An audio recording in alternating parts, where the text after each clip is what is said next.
Oh boy, another UFO. Over. Historically, a lot of Democrats, they turn to the guys at Saturday Night Live. They write all their material. You know J.D. Vance is watching this like, oh my God. Your material was real funny. Who wrote it? Well, I've had a lot of people helping. A couple of people from Fox, actually. I shouldn't say that, but they wrote some jokes. Jesse Waters has some great rape jokes. It was awesome. I feel like we need to abduct another comedian this week to break down all these zingers. Leap, fire up the alienator. Get Akilah Hughes on this shit. Alienating.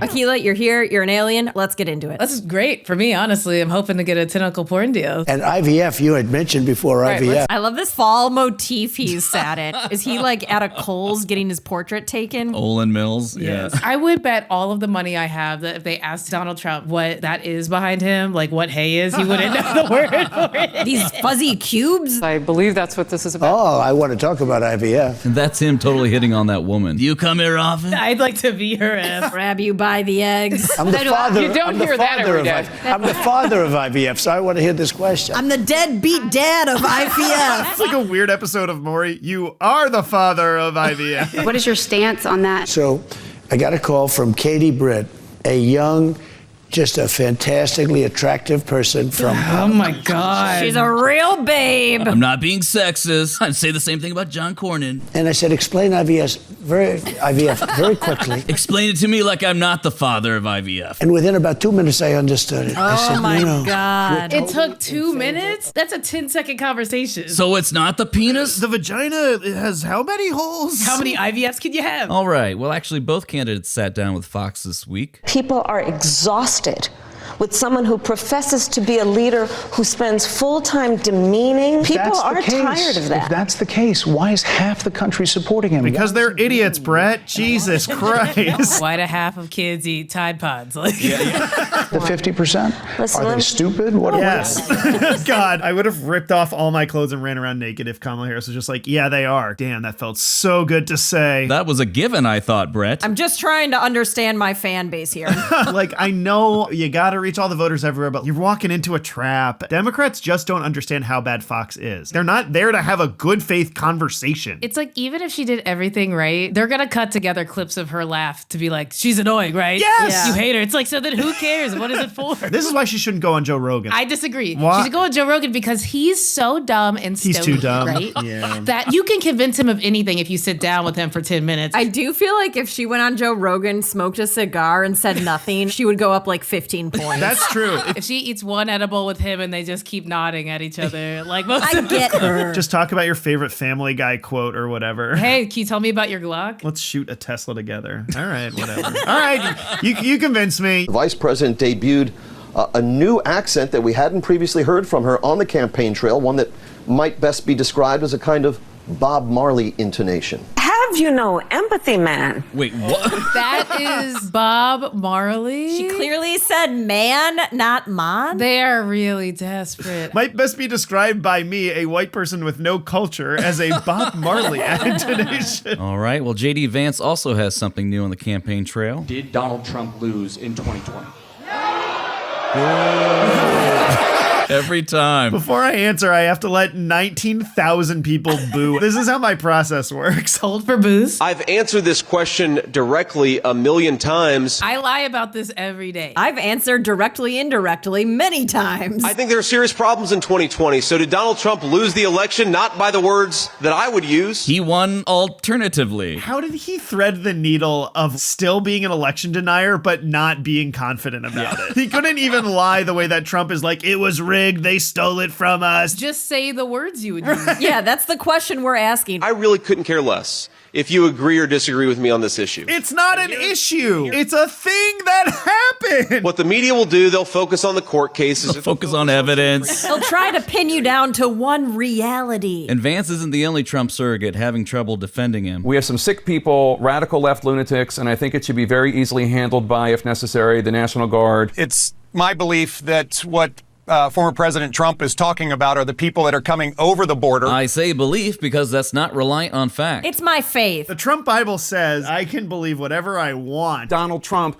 saying that he wants to use the National Guard and the military to go after the left. That's what he's saying. I don't believe that's what he's saying. This but doesn't listen, apply you and I to any other part of people's lives. I can't be like, okay, so the bill came out to $5 at the grocery store. I'm like, well, if you just balance it and tell the other side where it's free and I can walk out of here. They're going to be like, just give me the money. Sorry, I don't believe that. I know you're reading the receipt, but I don't believe it. All right, and now to the weirdest town hall of all time. An interesting situation there with two people apparently passing out. I'm told it's not that hot in this building. Are they doing a segment just to discredit the people who fainted? They're like, it's not even that hot. They were Kamala plants. Is there any possibility that the new protest now is fake medical emergencies? For years, they had poor diet, and for years, they didn't exercise. They were playing the long game on this one. Man ate nothing but Chick-fil-A for breakfast for 19 years. These leftist disruptors. I don't want to say that that's what happened here. But I'm going to say that's what happened. Prove me wrong, Democrats. The difference between Newsmax and Fox, or whatever the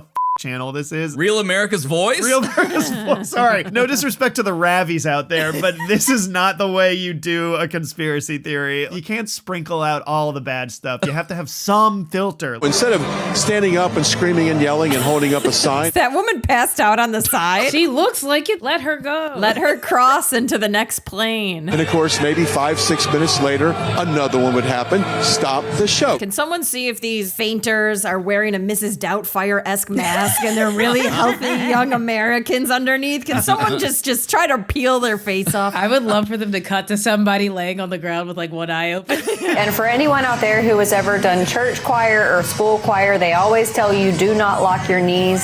Sorry, what? Engage the glutes. Trump supporters are just those fainting goats falling over because their knees are locked. And that's why Trump's always standing at those strange angles. So for any of you out there who plan on going to a Trump event, do not lock your knees. Whatever you do. If you're going to a Trump rally, remember to dislocate your kneecaps. Also, we have many Azerasians. Those blue Asians. That's my Azerasian. I love my blue Asians. Those characters from Avatar. I ran out of races to be racist again, so I'm going to make up some new ones. All right, and now Trump's favorite new demographic. Black men are walking away from the Democrat Party. It's really fun to watch, actually, Barack Obama get all bent out of shape. You know, Jesse Jackson said he talks down to black people. Oh, yeah. As a black, I don't know what color my alien is. I have to say, Jesse Jackson, that's not the one that he should have pulled out. I think we all know that Jesse Jackson is always cooling us out. He's like, don't riot, black people. You know, you want to riot. You just aren't feeling the idea of having a woman as president. It's like a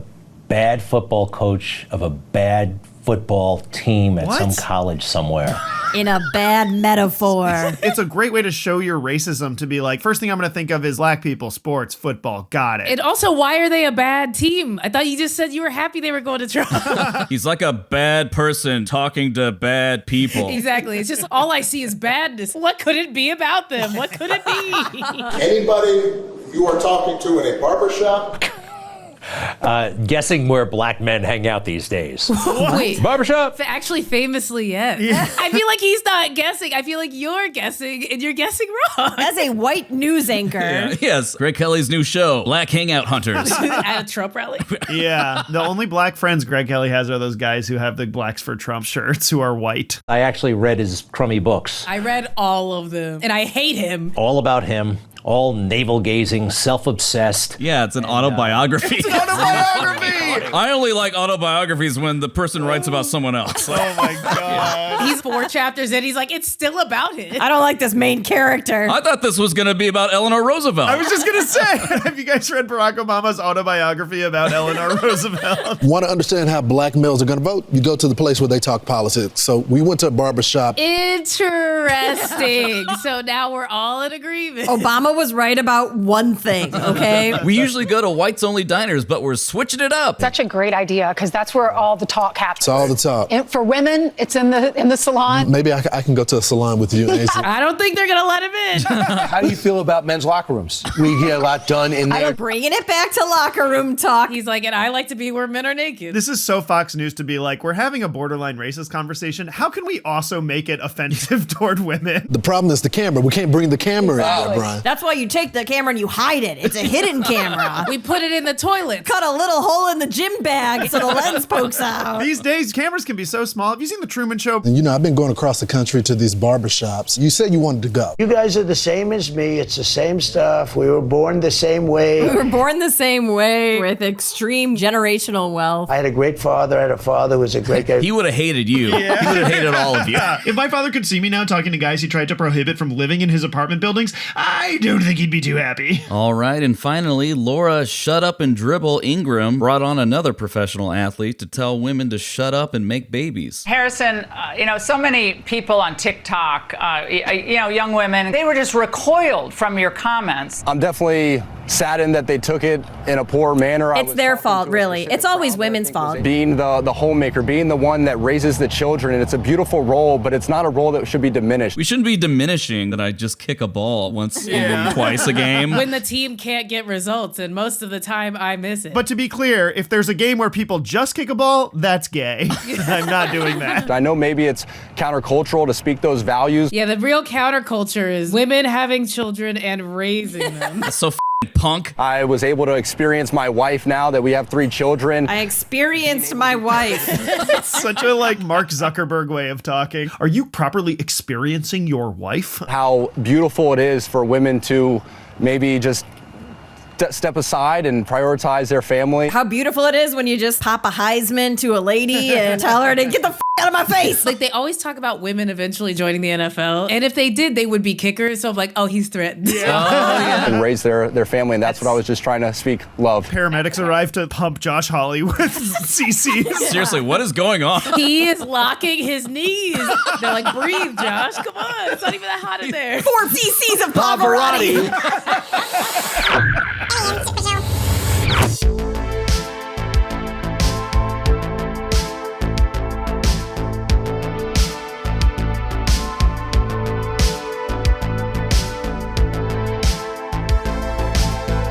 Action was taken, strong action.